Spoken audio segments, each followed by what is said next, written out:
Sure, she was pissed he'd stood her up and blown her off via text. But even more so, she was angry at herself for giving him the opportunity. Shivering, she pulled her coat tighter, wishing she'd grabbed a hat. The sad truth was, she had terrible taste in men. Clearly, her instincts were broken.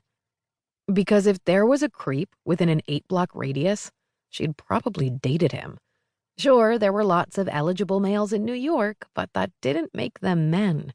It just made them horny. She'd been riding the loser train as long as she could remember, and she still wouldn't know a decent man if she tripped over him and landed on his disco stick. Fucking Cinderella. This was all her fault. Teaching little girls they should sit around and wait for Prince Charming to sweep them off their glass-slippered feet. Probably where she got her shoe fetish, too. Well, she'd kissed her fair share of frogs, and there hadn't been a single prince in the bunch. Athletes, stockbrokers, starving artists. As far as she could tell, they were all cut from the same self-centered cloth.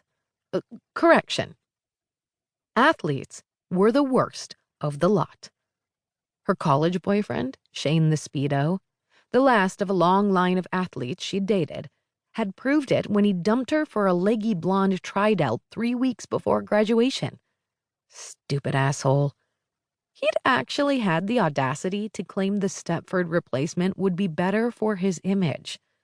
His image? As if Chloe was nothing more than a starter girlfriend bought and paid off with a fancy dinner that she had expected to end with a proposal. She hadn't even sensed his betrayal coming.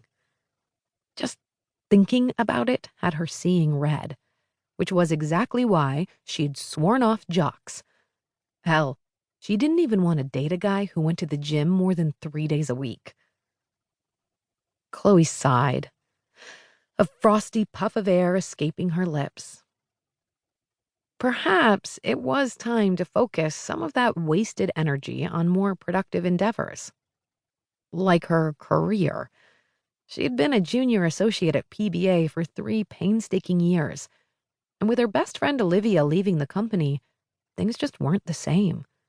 There had been a lot of changes, not the least of which was her stepping up and taking on more challenging projects, which allowed her to showcase her social media expertise.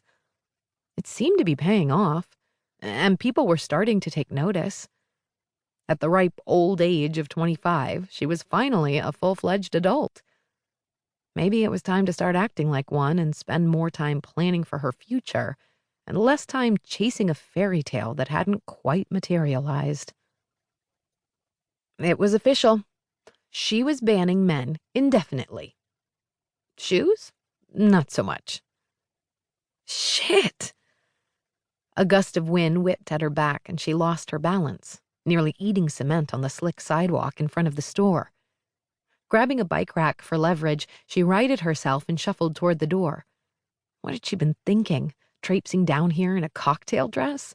She was so not dressed for the weather, but it was too late to turn back. Brushing the wet snow from her hair and face, she opened the door and stepped inside. Thankfully, the store was much warmer. She waved to the girl behind the counter and stomped her boots on the soggy rug.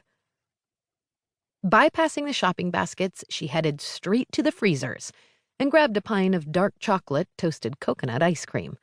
If that didn't take the sting off her craptastic evening, a stiff drink would surely do the trick. She made a beeline for the lime juice, only to be met with an empty shelf. Damn. Disappointment washed over her. Mixers were the devil. But she grabbed a bottle of the greenish-yellow belly wash anyway. Silently, she prayed the store had fresh limes. She wasn't above squeezing them herself, but the produce selection usually left something to be desired.